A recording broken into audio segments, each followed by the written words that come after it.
De volta aqui na TV Assembleia SP com o programa Em Discussão. Estamos falando hoje sobre o projeto de lei de autoria do deputado Estevão Galvão, do Democratas. Esta matéria obriga que os lojistas informem o histórico de preços de todos os produtos em promoção. Doutor Marlon, o que prevê o Código de Defesa do Consumidor em relação a crime de oferta, crime de publicidade enganosa? Prevê a propaganda enganosa. Esse é o crime cometido pelos fornecedores do produto, né, quando oferecem um produto com desconto, que na verdade não há esse desconto. Há esse aumento, né, antes da oferta promocional, e que prejudica o consumidor. No caso, o que teria que haver, o que há, é o direito de informação ao consumidor, que é a transparência que tem que ter entre o consumidor e o fornecedor. Quando você emite a nota fiscal, né, ou o histórico de preço do consumidor, o consumidor tem acesso a essa transparência e a honestidade do fornecedor quanto ao preço do produto. Tá? Isso é uma prova, inclusive, que o consumidor pode usar em relação a preços que não estão sendo ofertados, né, com o devido desconto. Inclusive, tenho que destacar que o PROCON, ele orienta bastante o consumidor, o PROCON aqui em São Paulo, que tire fotos, né, da oferta, da promoção, para que depois o PROCON também possa atuar em relação a esses descontos de fachada. Que medida o consumidor brasileiro tem consciência dos seus direitos, apesar do Código de Defesa, que já tem 25 anos, não é isso? Até pela reportagem a gente conseguiu acompanhar, o que o consumidor tem feito é tipo uma caça e caçador, né? Ele sai correndo atrás, né? Ele tem a rua ali na reportagem e ele começa da rua do começo até o fim, né? Como se fosse a emissão do histórico de preço dele, né? O histórico de preço facilita isso, ele não precisa mais percorrer a rua, né? Por exemplo, né? Tem que ter essa relação de boa-fé entre o consumidor e o fornecedor.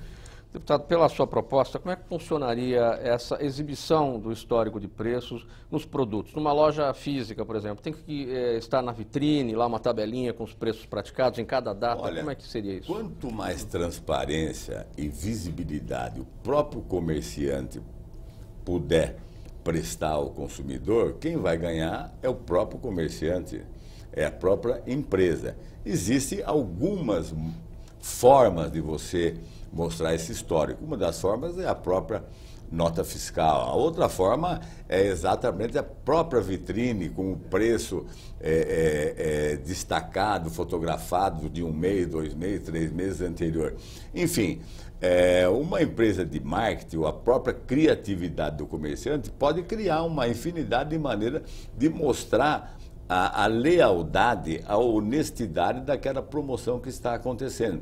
Aí facilita a vida do consumidor e a empresa acaba tendo muito mais credibilidade. A empresa vai acabar se beneficiando também de tudo isso que é apresentado de transparência. Deve fazer parte, então, da ação de marketing de Eu cada acho empresa. que sim, eu acho que porque a ideia do projeto é que haja um histórico. O projeto não diz exatamente o histórico tem que ter este ou aquele. Cada um poderá ter a sua criatividade. Um caminho para garantir, por exemplo, numa execução, eventualmente, aí seria uma nota fiscal desse mesmo produto sendo vendido há 3, 4, 5 ou 6 meses. Mas para você, por exemplo, fazer com que a promoção seja uma promoção assim forte, que haja uma atração, eu acho que o sistema de marketing poderia criar algumas outras formas de mostrar essa transparência toda. Doutor Caio, o que é possível já observar nas compras pela internet, na cidade de São Paulo, até pouco tempo havia uma padronização nas grandes lojas, condições de pagamento em 10 ou 12 vezes, sem cobrança de frete, mas com a crise as lojas passaram a usar estratégias diferenciadas conforme as suas necessidades. Então, hoje você vê o mesmo produto sendo vendido numa loja em 6 vezes, na outra já em 10, na outra em 12, conforme a necessidade de venda de cada uma dessas lojas. Mas mudou muito o tratamento do frete. Então você observa um determinado produto sendo vendido bem abaixo, quando você vai ver o frete, ele é tão alto que ele supera o valor da outra. Isso não é má fé? Eu diria que não, eu diria que o Brasil viveu por um longo momento, um longo período, com pontos específicos que não, institutos específicos que não se viam em lugar nenhum. Então, quando a gente tenta explicar o que é um boleto para algum investidor estrangeiro, para alguma empresa estrangeira, a gente tem dificuldade, porque é um instituto puramente brasileiro. A questão do parcelamento com desconto também é muito mais, é muito difícil encontrar em outros países a oportunidade de se comprar com o valor parcelado.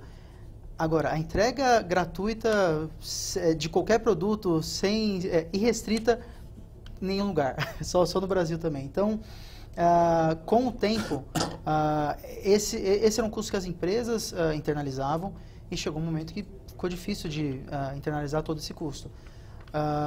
Existem diversos tipos de entrega disponibilizados ao consumidor, seja uma entrega a regular, que tem o seu custo, em alguns lugares ainda é gratuita, dependendo de quanto é o valor da compra, do valor da compra. Uma entrega expressa, que tem o seu custo também. E hoje a gente tem a entrega agendada, com base nas leis estaduais já aprovadas em alguns estados brasileiros. Cada empresa tem seu custo e cada empresa tem o seu operador logístico. Muitas delas utilizam os correios para fazer as suas entregas, até porque o correio é o único operador logístico que chega a todas as cidades brasileiras. Mas muitas outras ainda precisam se valer das empresas de logística privadas. E isso gera custo. Tem a questão da lei da entrega, inclusive, para você agendar data e turno, os Correios não fazem esse tipo de entrega, eles não se comprometem a fazer esse tipo de entrega, então é preciso utilizar um operador logístico e cobra mais caro.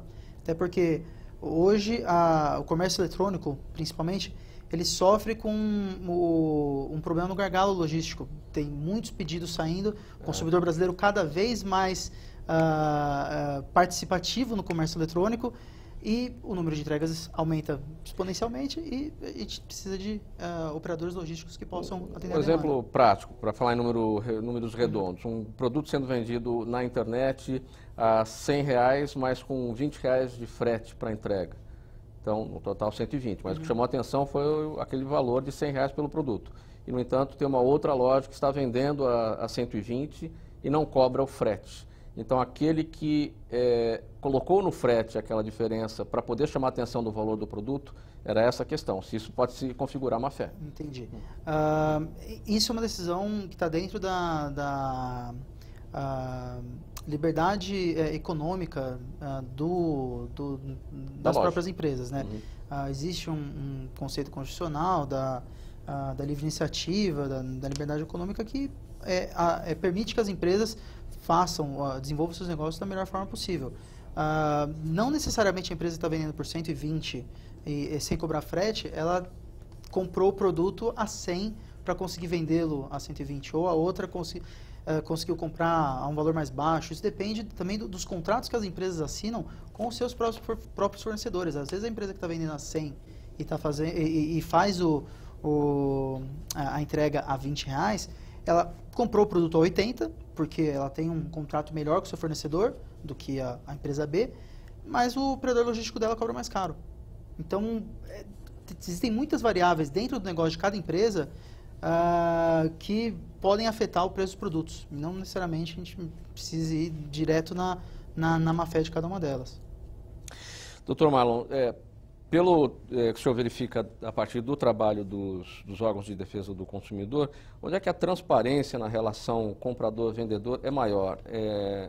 Nas vendas por lojas virtuais ou nas lojas físicas? Eu creio que no comércio eletrônico há uma transparência maior. Até porque também há uma facilidade, né, do comércio eletrônico de realizar isso. Eles podem criar um código de ética entre eles, bem como eles podem disponibilizar links, né, o que facilita bastante essa consulta de preços, né. O próprio Procon faz essa consulta em relação ao comércio eletrônico através de link, né, guardando no site. Então, isso facilita bastante. Na loja física, isso se torna mais difícil. Até a dificuldade do próprio projeto em regulamentar o setor de loja física. O setor do comércio eletrônico é mais viável, até de antecipar esse histórico de preço. Na loja física, a gente só consegue elaborar e viabilizar isso posteriormente à compra, né, que seria um histórico de preço emitido junto com a nota fiscal, né? Se você antecipar isso, você acaba entrando no preço do fornecedor e isso acaba infringindo a livre iniciativa do mercado.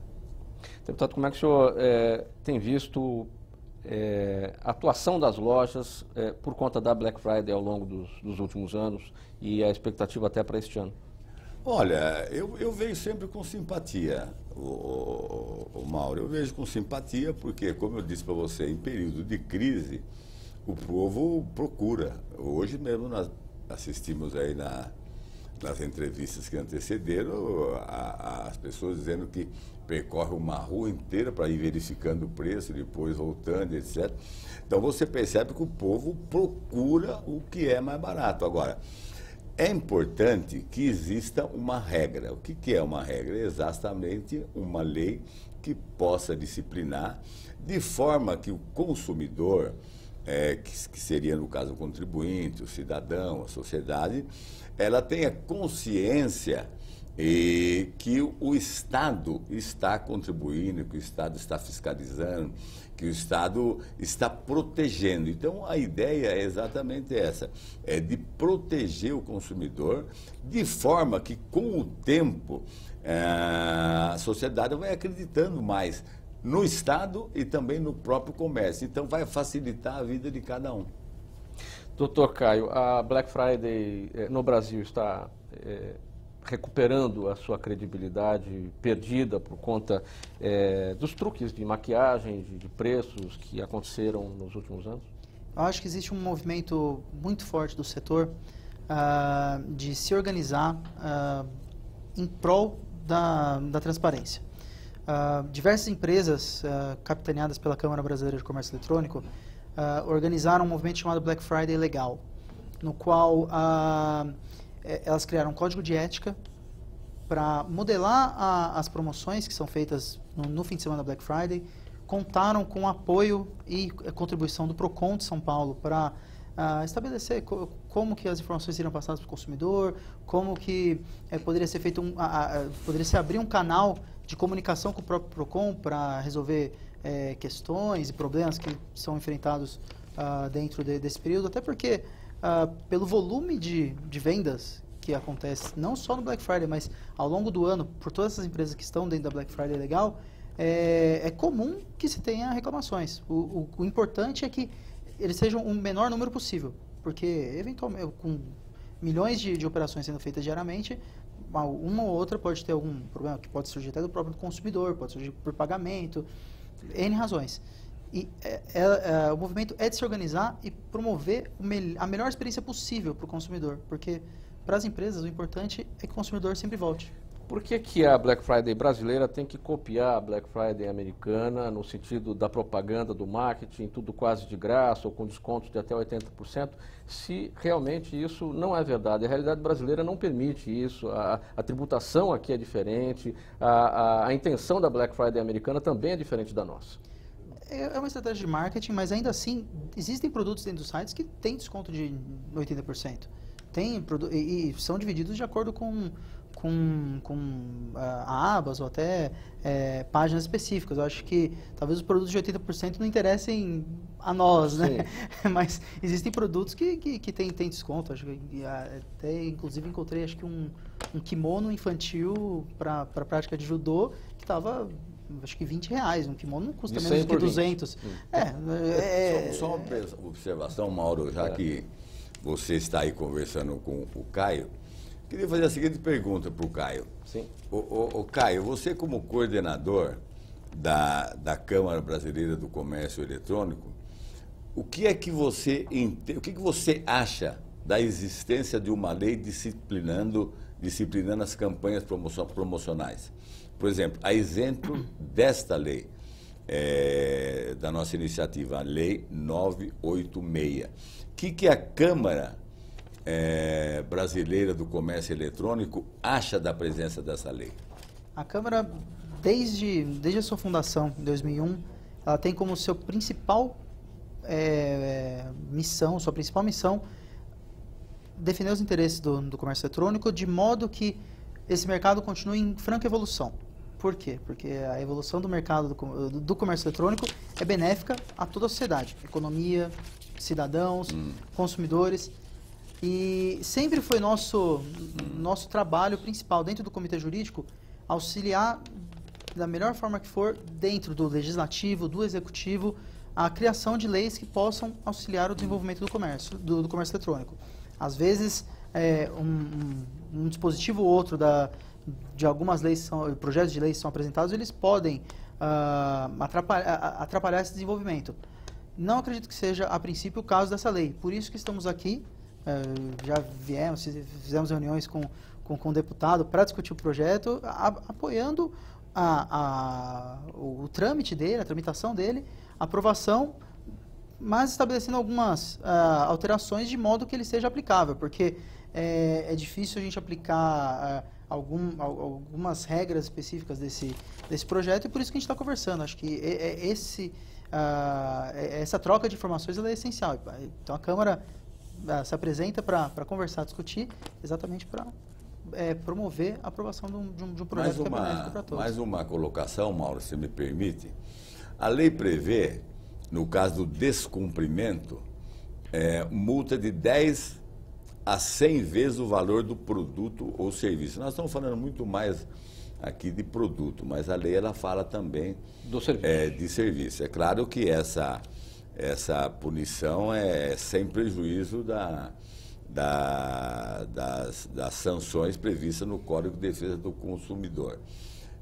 Você acha exequível a aplicação também dessa multa de 10 a 100 vezes o valor do produto ou serviço? Já que tem as sanções também no Código de Defesa do Consumidor, não? Exatamente. Mas eu estou fazendo essa colocação porque a lei está em tramitação. E tudo que vier para aperfeiçoar a lei beneficiando principalmente o consumidor, nós temos total disposição. Entendido, deputado. Quando a gente vincula uma multa ao preço do produto, a gente pode ter uma variação bem grande do valor absoluto dela, né? Uma multa sobre uma boia de piscina vai ter um valor, a multa sobre o iPhone ou um Galaxy S6 Edge, a gente vai ter uma diferença muito grande, por uma operação que, teoricamente, é a mesma. Eu devolvendo o valor para o consumidor, ele está satisfeito da mesma forma que estaria, tanto com a boia quanto com o iPhone. O dano é o mesmo e ele está reparado com a devolução do dinheiro.